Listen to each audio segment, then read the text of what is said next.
This is CBC Here and Now.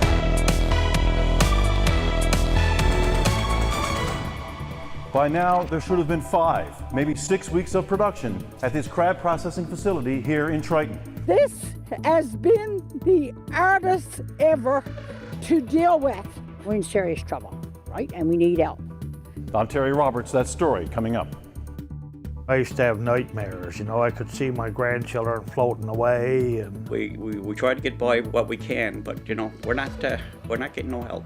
6 years later, those Mud Lake residents still don't feel safe. Why their fight for compensation continues. Peers helping peers. I'll tell you about a health line for first responders. We're all human, and we do have times that our emotions get the best of us. There's times where we do cry after a call because of the stuff that we see and we have to deal with. Coming up on Here and Now. Good evening and welcome to Here and Now. We begin with the crab crisis. Hope for a solution is fading. And caught in the middle of the battle between the seafood producers and the union leaders are fish plant workers. No crab in the plant means no job to go to and no paychecks to take home. That's the case in Triton. As Terry Roberts reports, plant workers there are worried, frustrated, and desperate for help. They're searching for any hope they can find in Triton. These are some of the 120 people who work at the Ocean Choice International plant in Triton. They're caught in the crossfire of this price dispute. This plant should have been producing crab for the past 5 or 6 weeks. These workers making it all happen, earning less than $20 an hour to separate the crab into sections and prepare it for the market. But they're unemployed, have lost or are about to lose their EI benefits. Panic is setting in. This has been the hardest ever to deal with. Our plant workers are suffering. I'm on a single income. I'm not married. There's other ladies there standing during the same position as I am. We're all worried about each other. I worked in the plant for 43 years, and this is our livelihood, me and my husband. And it's difficult. Our EI began next month, and we don't know where to turn from there. You got a bit of savings, but that's not going to last. If the fishery don't start up this year, that's not going to last till next year. So we need help. We need the government to step in, do something for us before it's too late. In a normal year, this parking lot would be filled with workers' cars and trucks, and they'd all be working hard inside that building. This is a rare look inside the plant, ready to accept crab at the flip of a switch. This line operated for 18 weeks last year, about half of the raw material imported from Prince Edward Island. Right now, we got people that's had EI, can no money. Now I might get a bit emotional. We got people there now that no money for the drugs, and people who got cancer and going for treatment, and no money, unemployment gone. So we need help. We're a family, and someone needs to do something for us. Our community is suffering. We don't want a wedge put between the plant workers and the fishermen. We want to have unity. We want to go to work. And now here we are, 5, 6 weeks gone. We don't know where to turn. It's a double blow for this plant. No locally caught crab because harvesters are refusing to fish for the arbitrated price of $2.20 per pound. And all that crab OCI used to import from PEI? Too risky, says the plant manager.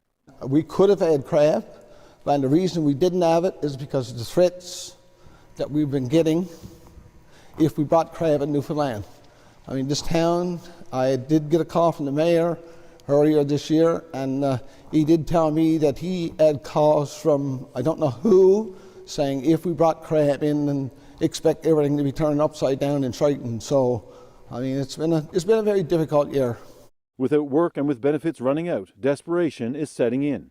These plant workers are used to hard work, earning a paycheck, not worrying if they'll ever see one again. Terry Roberts, CBC News, Triton. And there is no sign of a deal today to end this dispute. The union wants the province to allow outside buyers. It says that would create competition, even though buyers elsewhere aren't paying much more than the $2.20 a pound price the union has opposed. In a letter, the fisheries minister rejected that plan. Right now, we got 1 or 2 companies that are going to decide, and that doesn't matter if you're a fisherman or a plant worker or a truck driver or a convenience store owner or a hardware store owner. Well, the processors say talks with the union are now over, and now they say they'll support harvesters who want to fish, offering up bait and ice. They expect crab to be caught this week. We'll be focused on public safety for harvesters, for plant workers, and for processing plants. And we will be not intimidated in any way by any member of the FFAW regarding the right for people to work in this province.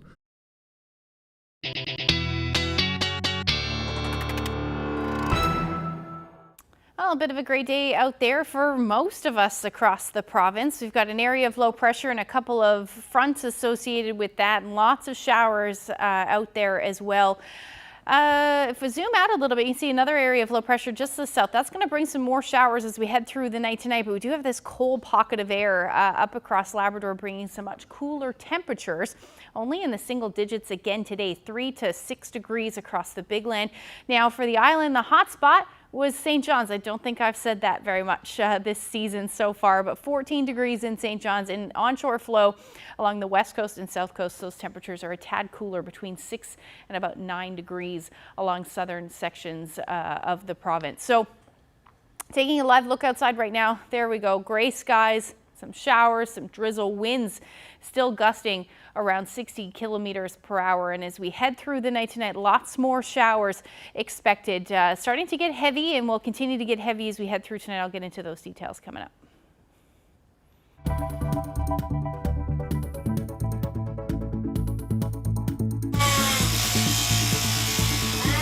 The art of shearing sheep is slowly dying out here in our province, but one sheep farmer is trying to keep it alive, so she brought in a couple of pros to show locals how it's done. You shear how you think you do it every year, shear as best you can, and there aren't anyone here that I know of who offer the service of shearing. I'm Jeremy Eaton, I'm out in Port Kerwin, and we'll have that story coming up on Here and Now. A pilot project that aims to protect the mental health of first responders will soon be available in Newfoundland and Labrador. The province is giving a not-for-profit group called LifeWise more than $250,000 to set up a peer-to-peer helpline, a service that's being called a warm line for first responders dealing with the stresses of work. Here Now's Mark Quinn reports. Brad Glynn knows what it's like to struggle with mental health issues.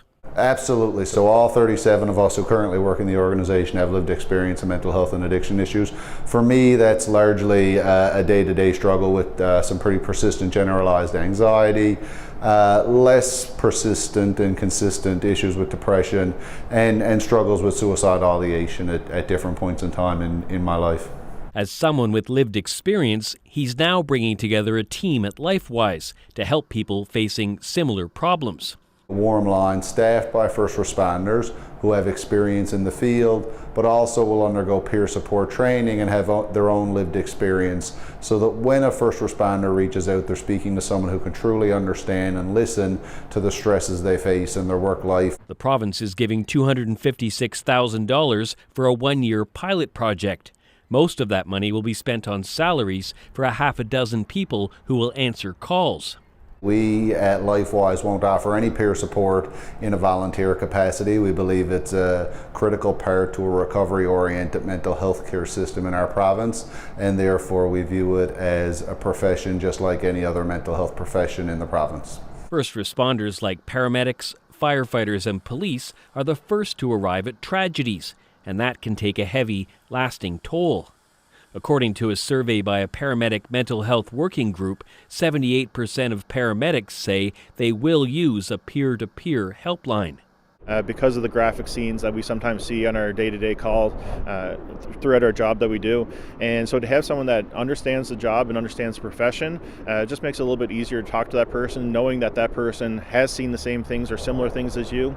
Rodney Goody expects the warm line will help many of his colleagues, but he knows that sometimes it won't be enough.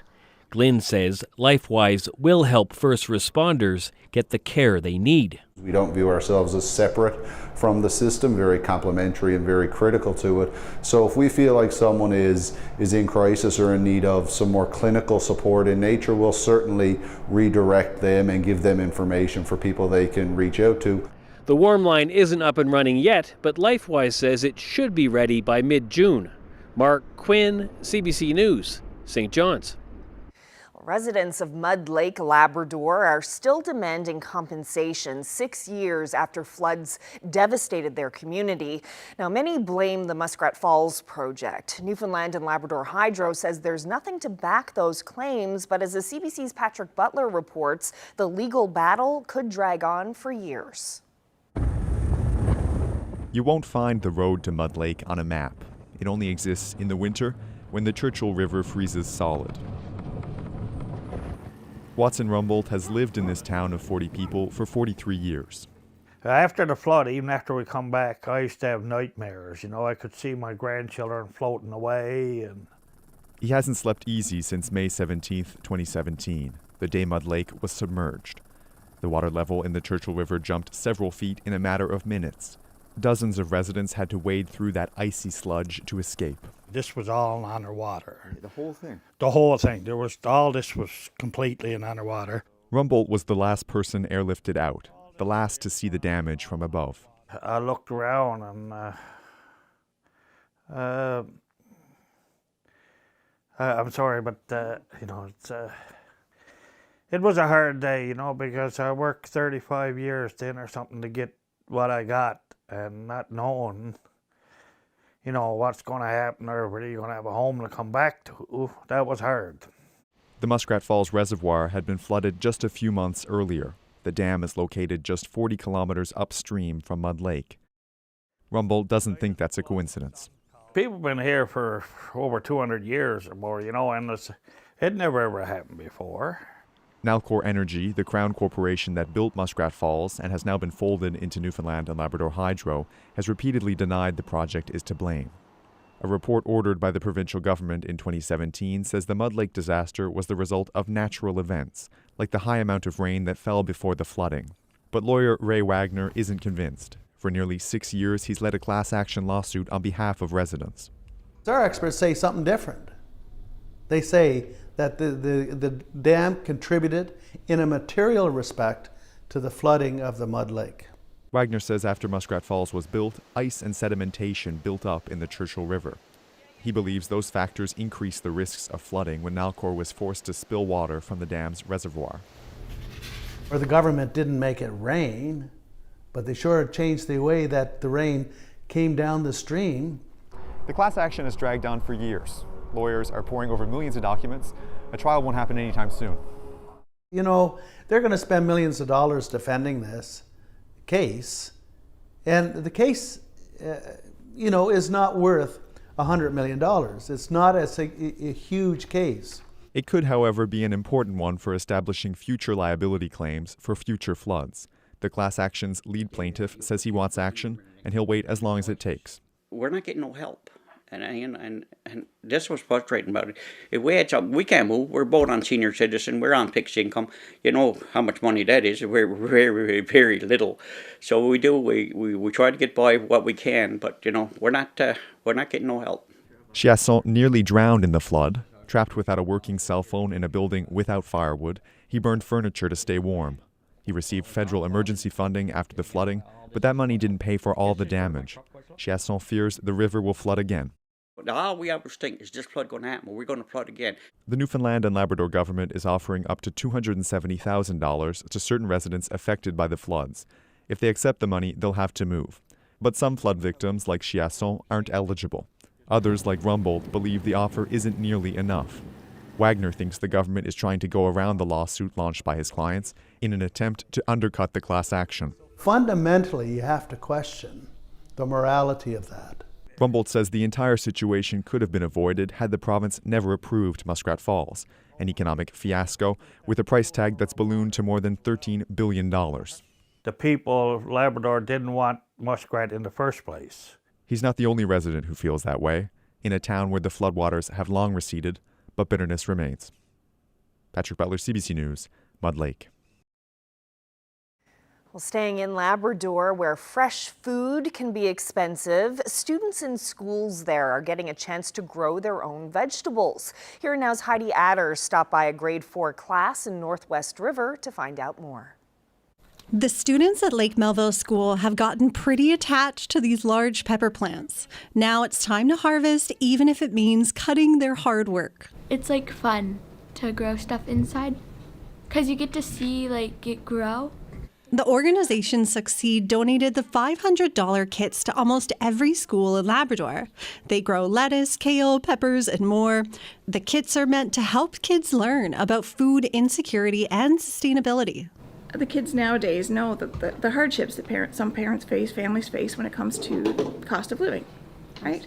The talk is everywhere.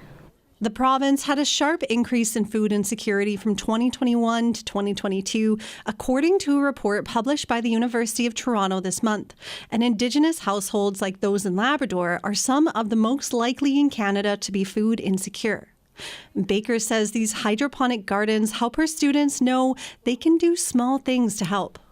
I think now that we've seen the fruits of our labor, I think more classes will be involved, and I think we could incorporate it into a program within the school. A few years down the road, maybe we could look at, having it part of a recess program or something along those lines.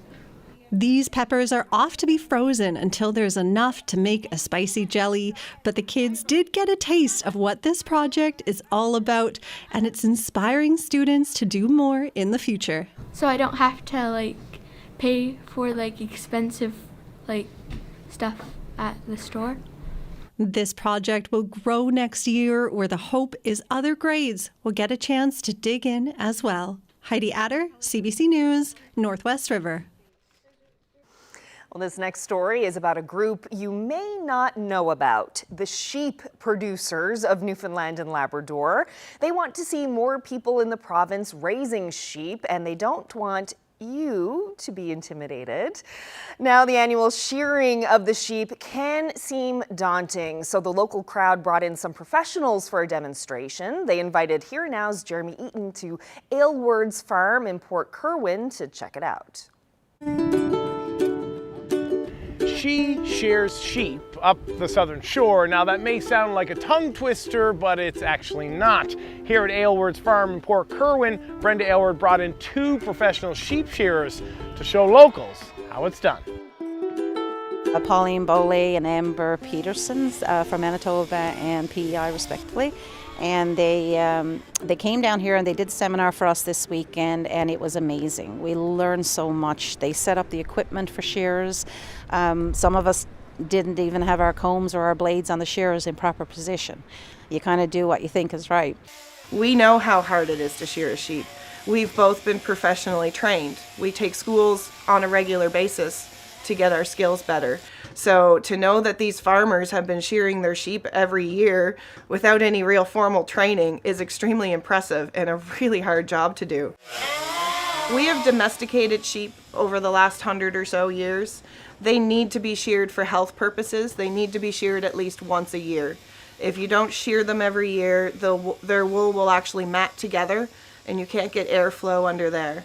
So timing to shear a sheep is relative. Some people shear earlier, some people shear later, but you need to shear a sheep at least once a year to maintain the health of the sheep.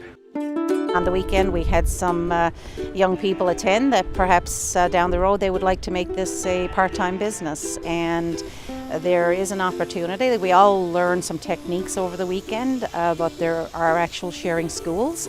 If more farmers had shearer service available, they would be more inclined to grow their flocks or to get back into the sheep industry.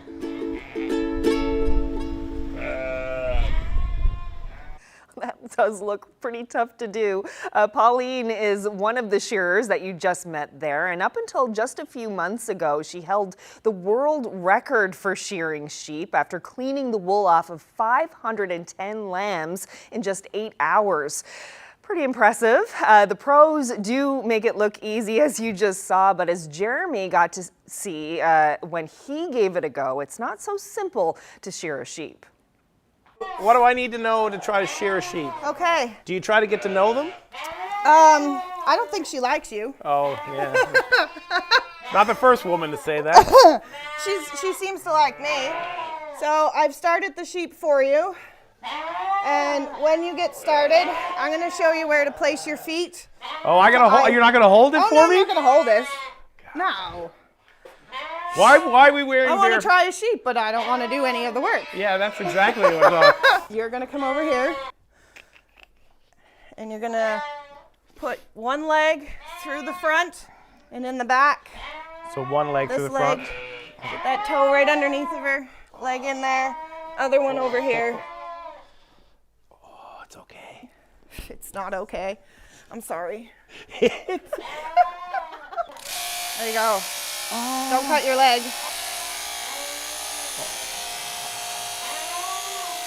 No. No? No. So you're just gonna pull up to stretch out skin there.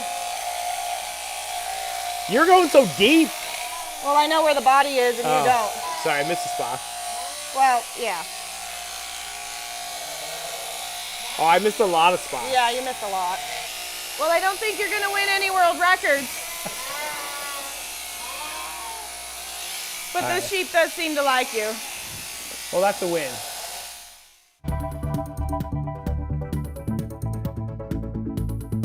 Well, it was a massive moving day for about 60,000 honeybees here on Munn's campus. They had to be moved because of construction happening for the Canada Games. We'll tell you all about it coming up. We've also got lots of showers expected as we head through the night tonight. A couple of systems moving through. We'll talk about that and get into the long-range forecast when I come back.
This weather update is brought to you by the Healthcare Foundation Home Lottery. The absolute final deadline is midnight Friday, June 2nd. Order tickets now at hcfhomelottery.ca.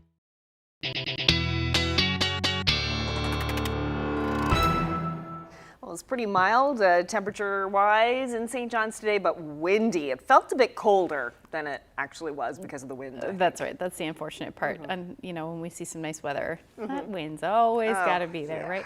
So annoying. Yeah. Yeah, well, we do have some showers out there as well. If we take a look at what's going on right now, we have a couple of systems, an area of low pressure to the north, one to the south, and a couple of fronts associated with that. So that's kind of where the temperatures are. We've got that southerly flow, and that's bringing some of the milder temperatures, actually some of the warmest air that we have seen so far, at least in eastern Newfoundland, yesterday and today, really, with those temperatures between 14 and 15 degrees. Now, as far as the daytime highs are concerned, those areas that were in onshore flow along the south coast of the island, so 6 degrees in Burgeo, Cape Race as well, and then up across Labrador, you're looking at your temperatures between 3 and 6 degrees today. So you're sitting in some of that colder air at the moment, but we do have those showers already working their way further north right now, still sitting at 11 degrees, but like Carolyn mentioned, those winds out of the southwest gusting near 60 kilometers per hour. So we will see these winds ease off a little bit as we head through the night tonight, but they're still going to be fairly gusty, and they're going to stay gusty through tomorrow as well. Now, temperatures are starting to drop in other areas, down to 9 degrees in Terra Nova, 8 in Badger. Corner Brook, you're sitting around 5 degrees right now. And temperatures across Labrador are sitting between 1 and about +4 at the moment. So we can really see what's going on. We've got that southerly flow across the island and that northerly flow up across Labrador, which is why we're seeing those much cooler temperatures. And as these fronts move through, some of that colder air is going to sink a little bit further south as well. So we are talking about the potential for some wet snow overnight tonight. You know, you've been waking up to wet snow on the northern peninsula and southeastern Labrador for a couple of days now, but as we head into the overnight period, that chance through central that you'll see some wet snow is certainly possible. Now, for eastern areas of the island, particularly the Avalon, Bonavista, Burin Peninsula, these showers that will move through, in fact, rain that will move through, will be heavy at times after midnight tonight. It'll move through fairly quickly. By the time we wake up in tomorrow morning, it should be drizzle. And then we'll see that ending as the afternoon rolls through. Still looking at the potential for some wet snow along coastal areas of Labrador, northern peninsula yet again as we get into the morning hours as well. And again, don't be surprised through central to see that. Now, as far as temperatures are concerned tonight, most along the south coast and eastern Newfoundland will sit between 3 and 4 degrees tonight, otherwise hovering around the 0 degree mark. And again, southerly winds 40 to 60 kilometers per hour, so it will stay breezy tonight. The rest of Labrador, or Labrador I should say, will be hovering around 0 or a few degrees below through the overnight, with that potential for some flurries still possible for those of you in Lab West. Now, taking a look at the future tracker for tomorrow, some showers will likely develop as we head into the afternoon hours again through central and eastern portions of the island, but some peaks of sun will be in the mix for the northern peninsula, still lingering as far as flurry potential into the afternoon for coastal areas of Labrador, and then we may even see a few peaks of sun for Lab West as the day goes on, but eventually the skies will clear, which will be nice. So as far as accumulations go for tonight into tomorrow, now, I don't really see much of accumulations, but you could pick up maybe a trace to 2 centimeters through portions of central, southeastern Labrador, as well as the northern peninsula, but this will be mainly a rain event. And again, 20 to 30 millimeters certainly possible for southern areas of the Avalon as we get into the afternoon hours, through the overnight and morning hours tomorrow. Temperatures will be a bit cooler tomorrow, sitting around 8 or 9 degrees, winds out of the west 30 to 50. Likely see a few peaks of sun, but overall the rain will end as the day goes on. As we head towards the west coast, 6 to 8 degrees, a little warmer in Burgeo, around 9 or 10. Northern peninsula, similar temperatures, about 6 or 7 degrees, winds out of the northwest between 30 and 50 kilometers per hour. And the rest of Labrador sitting between about 5 and 8. Now, this is the coolest it will be. It will warm up towards the end of the weekend. I'll have all of those details coming up.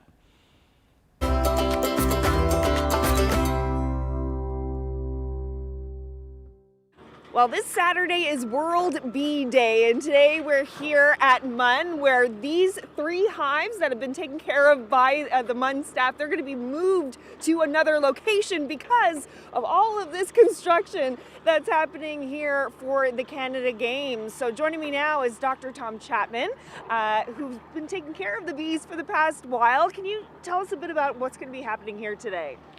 Well, what I did last night was I've locked the bees in for the night, and so they're trapped in there, and we're going to be moving them about 3 kilometers, which is approximately the good distance for that to be a successful move. Because if you move them a shorter distance, the bees will try to come back to their original location. Right. But we're going to move those boxes to the other side of campus, and we're leaving this box here in case we lose some foragers and they come back to this spot. We're hoping we can gather them up here and then move them later. Okay, so tell us a bit about why MUN has been keeping honeybees on campus. It's a wonderful hands-on experience for our undergraduates, and it actually feeds into quite a variety of courses. So we've provided bee bodies to an advanced genetics class, and they've been extracting DNA and asking questions about the sort of genetic origin of our bees, searching for disease organisms that their bodies may contain, and so that's happened in the last month. We've also had our animal behavior class in the fall have a site visit and see these colonies because behaviorally they're fascinating, and so one of the ideas that's discussed in class is how each of these colonies are actually like a multi-bodied single organism, right. And which is a concept that can blow the minds of some of the students, so it's been really good. But we're hoping to integrate it into even more activities. Okay, so some trucks are coming by and you're going to load up these hives onto the trucks, and we'll go see where they're going to be landing. Yes. All right, let's go check it out. Okay. Okay, so here the bees are in their new location, had them moved incident-free, thank goodness. So what happens next?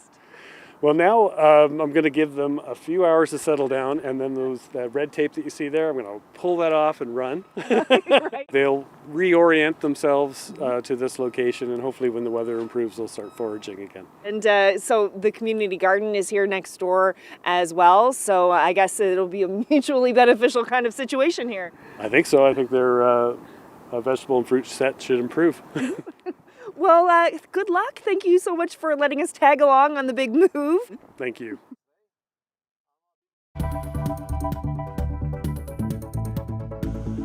Stay with us. Just ahead, it's an iceberg tour like no other. A tag along with the International Ice Patrol as they work to keep ships at sea safely away from icebergs.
Well, check this out. The pilots of the International Ice Patrol have a pretty fantastic view, and I took a ride with them last week, and what a beautiful day we had. Perfect for spotting icebergs in the North Atlantic, which is what the Ice Patrol is all about. The bergs are coming down the Gulf of St. Lawrence, so we're about to take you for a ride up the Gulf, then up the Strait of Belle Isle, and show you why the International Ice Patrol has one of the coolest jobs in the world. Look at that one over there. Iceberg spotting is pretty big in Newfoundland and Labrador, but usually you do it from land, maybe a tour boat. It's pretty rare to spot them from above. Welcome aboard the International Ice Patrol, a joint mission between Canada and the United States flown by the U.S. Coast Guard. The patrol helps ships at sea steer clear of icebergs, and I've got a good seat to see how they do it.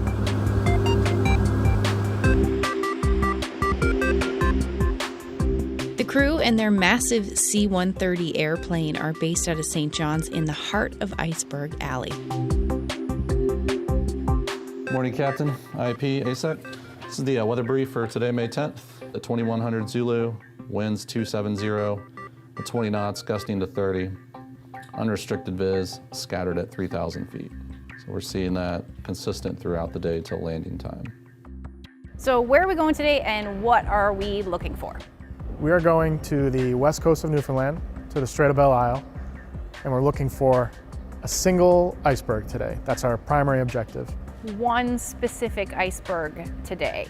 That is correct. So I've got a little graphic here.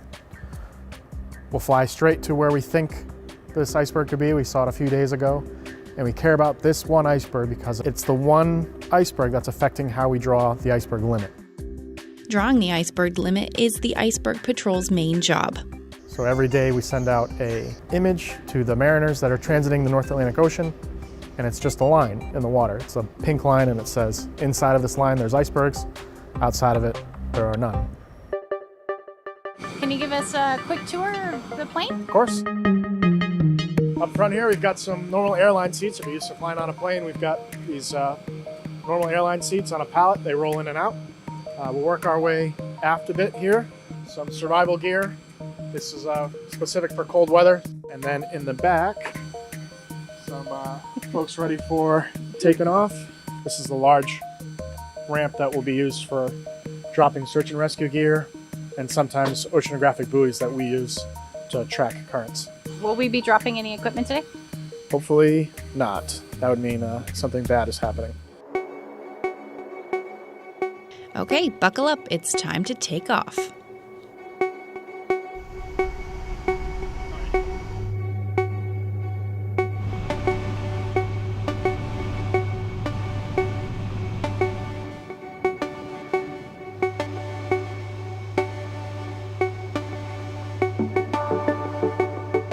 About an hour later, we're on the other side of Newfoundland off the west coast in search of that one iceberg.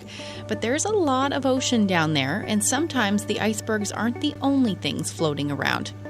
Some patches are full of sea ice, and from up here it looks like a berg, but it's not. And the crew has to be able to tell the difference. So the frozen seawater versus the icebergs, we work on that problem throughout the duration of every flight. We usually look at the freeboard, so how high it is above the surface of the water. If it's long and thin and flat, that's frozen seawater. If it's got some height to it, that's an iceberg. The color's another clue. So deeper whites and blues are indicative of older ice, denser ice, glacial ice. When you look at sea ice, kind of like I'm looking at now, it's flatter, it's gray sometimes. More indicative of the surface of the ocean freezing, not something that originated on land. But amidst all that ice and all that open ocean, the crew soon finds what we came looking for, that one iceberg, the one that's drifted furthest to the west. And that's where they'll draw the line today. So how did you find this iceberg when, there's such a large area out there? It's really the skills of our members. So we have ice observers in the back window, and then I work up here with the MSOs using our imagery equipment that we have on board, just scanning and searching around. So it's both a mix of our high-end technology as well as just human skill and performance. And once they found one iceberg, they soon find many more, all inside the line where their maps and models predicted they would be. I think we're doing great. We're seeing a very accurate picture, or rather our model is very accurately representing what we're seeing out the window. But there's no way to represent this view. I'm glad I got to see it for myself, and so are the crew of the International Ice Patrol. It's a very small, unique community within the U.S. Coast Guard, and it feels great to be a part of it. For CBC, I'm Ashley Brawweiler.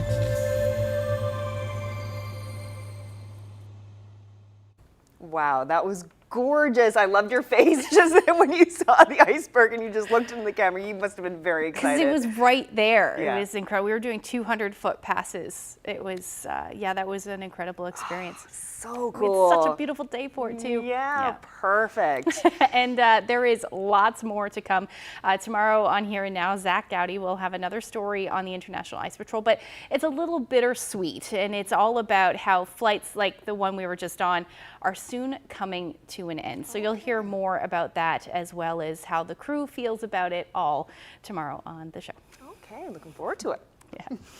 So now the International Ice Patrol was established in 1914 in response to the sinking of the Titanic.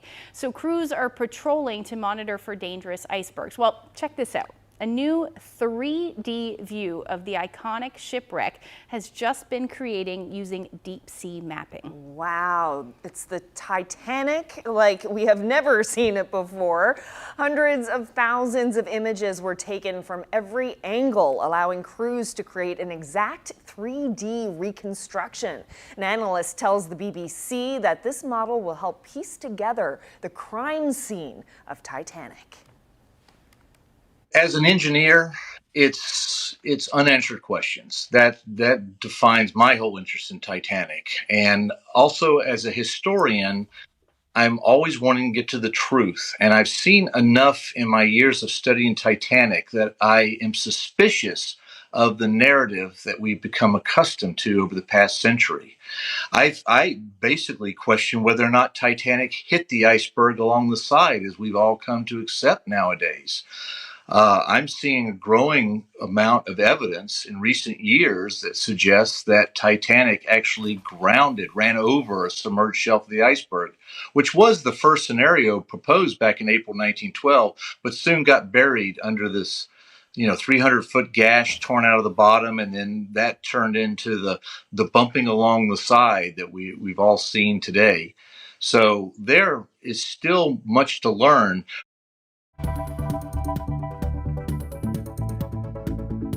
Our plant workers are suffering.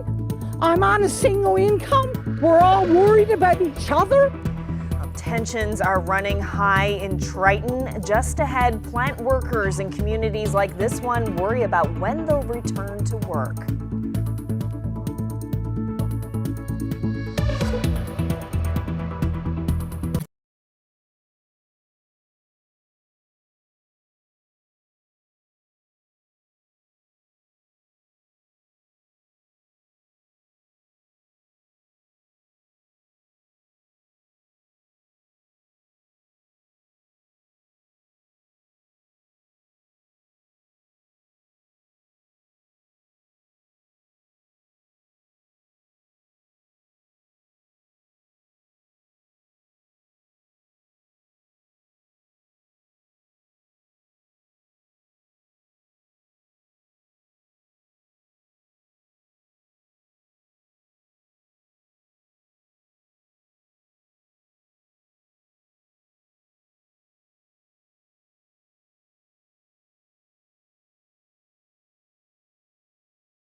lot from fish harvesters about the standoff over crab, but because crab isn't being landed, it means it's not being processed either. Plant workers in places like Triton are worried about when they'll get back to work. They spoke with Terry Roberts today. Because we're all a family. Most of us here have been working in the plant for 20, 25 years and 40 years and some more than that, right? Rita was there before I was. And right now, I mean, we're looking at, we should be working now for 5 weeks at least or 6, right? I know that, you know, the fish is still there to get when you go out to crab, right? But it's serious stuff. When you don't know if you're going to have enough money now in the days to come for EI. Everybody's EI is cutting off every week to someone different. And if you can, and our communities is not going to survive. We see it there in our communities now. Right now, we see that in our communities that people is not spending like they were because they haven't got no money to spend. They're saving it in case their EI runs out now to use it then. I've been working with the plant for 43 years, and no harm to say, excuse me, but this has been the hardest ever to deal with. Our plant workers are suffering. I'm on a single income. I'm not married. There's other ladies there standing. They're in the same position as I am. We're all worried about each other. Like Doretta already alluded to, we're a family.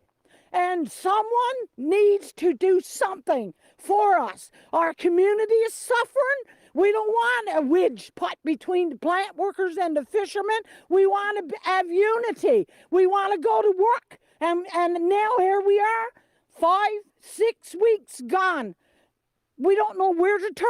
Someone has got to help us.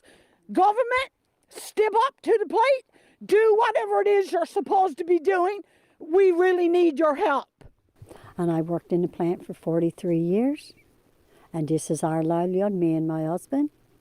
And it's difficult. Our EI began next month, and we don't know where to turn from there. You got a bit of savings, but that's not going to last. If the fishery don't start up this year, that's not going to last till next year. So we need help. We need the government to step in, do something for us before it's too late.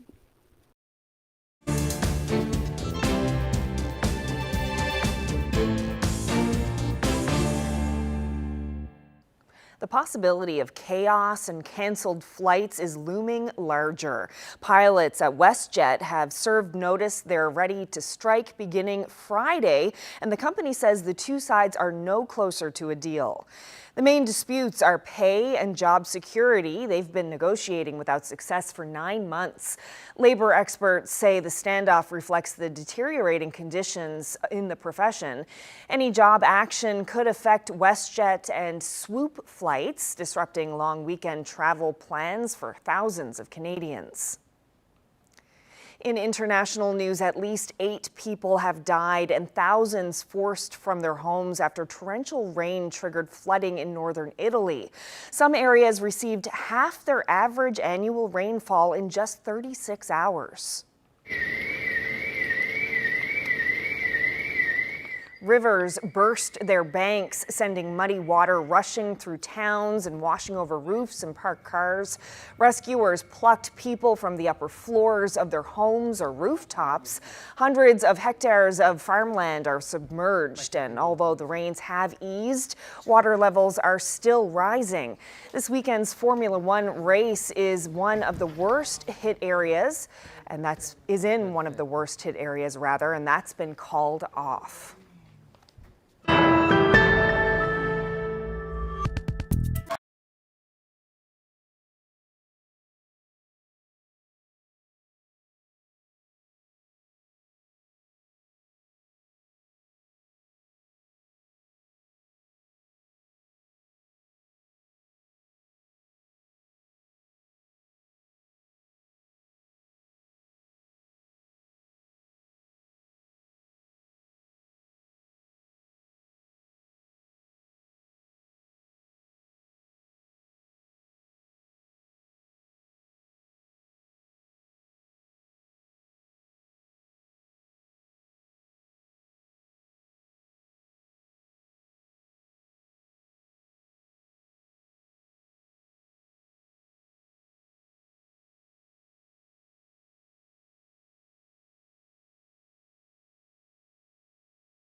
Time for a look at the long range, and lots of people looking at the forecast every day to see if it changes for the long weekend, because so far so good, right? So far so good as far as temperatures are concerned. Now it is going to be a tad rainy for some areas, but not until we get to the end of the weekend, so that's good. Yeah. Let's take a look at what's going to happen as we start to head into the long weekend for our Friday. So the chance of showers will pretty much move off and lead to a pretty lovely start to Friday. Now clouds will be on the increase. We will see some showers move in for west and northern portions of Labrador as we head into the afternoon and evening hours on Friday. That will work its way towards central Labrador and then eventually the coast. But take a look at these temperatures into the teens, very much into the teens. So between 14 to 15 degrees for a good chunk of the island. And then we're looking at between, well, really 10 to 15 degrees, I should say, across the island. And then Labrador, you're getting into the teens as well. Double digits, 11 to 12 degrees through the day on Friday. But we're going to hang on to some of the cooler temperatures, though, for northern portions. So Nain and then to the west as well. Lab City will hover around 7 degrees. And again, those showers moving in. But as we head into Friday evening and then eventually Saturday, those showers are going to work their way a little bit further south. So we may see some showers for western portions of the island as well as the northern peninsula. But the day should start to clear out, though, for those of you on the northern peninsula. Otherwise, just some cloudy periods through the day. You will see those clouds on the increase right across the board. So it may start nice and sunny, but it will end a bit cloudy. But it's also going to be fairly windy for the next couple of days as well. Temperatures are really starting to warm up, though. So 12 to as much as 18 degrees is certainly possible across the island. Labrador as well, you're getting into the teens. Happy Valley Goose Bay should sit around 16 degrees through the day. Cooler still, though, for Nain, where you'll hover around the 7 degree mark through the afternoon. Now, the long range forecast does have a bit of rain in it, like I said. Not till Sunday night, it looks like at this point. And then Monday will be a bit rainy as well. But temperatures are on the rise. So 17 to 19 degrees at this point. It may crack the 20 degree mark, but I'm not going to put it in there yet, just yet. I'm going to give myself another day or two. But for central Newfoundland, you're looking at some showers again on Sunday night, and then continuing on Monday, western Newfoundland, your temperatures will be in the teens, 15 to 16 degrees. The overnight low Sunday night isn't going to move past 12, which will be fairly mild. And then for eastern Labrador, your temperatures are going to be in the teens and then still double digits by the time we get into Monday, but cooling for the west as you see your temperatures into the single digits. Again, chance of a few flurries Sunday night, and that's because your overnight lows rather are going to sit into the minus single digits. Here's our beautiful shot for the night. This is a sunset by the sea. Thank you so much to Laretha? Yeah. Larethia? Yep. Oh, sorry. Thank you so much for that photo. But if you have any weather photos, you can send them to Facebook, Twitter, or best places to email them at nlphotos@cbc.ca. Yeah, beautiful shot. I'd love to be sitting there watching that sunset. Would be lovely. And the forecast, is still looking good for the weekend. No snow, at least. Not now. That's good. Well, that's it for us on this Wednesday evening. Thank you so much for joining us. Good night.